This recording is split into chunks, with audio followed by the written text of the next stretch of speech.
Dito yun Hindi, ito yun sa pinakagitna. Inispalto nilo. Yan yun o, sa may tuloy na doon. Ano na yung mga gusto ko? Pwede na lipat sa overpass. Ang overpass naman. Tihol. Akit tayo, tanong natin. Dito yan dati, magpamputin, no? Kaya nga tanong natin. Yung sa may flyover. Ito lang po. Okay na. Oy, tinda kuya. Ay, kuya. Ba't siya sa masa?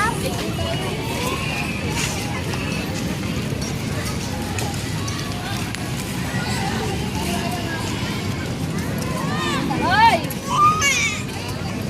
Init siguro. Buhatin na lang kayo natin ito na.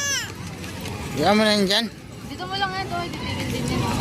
Hindi na lang pala. Hindi, sabi niya.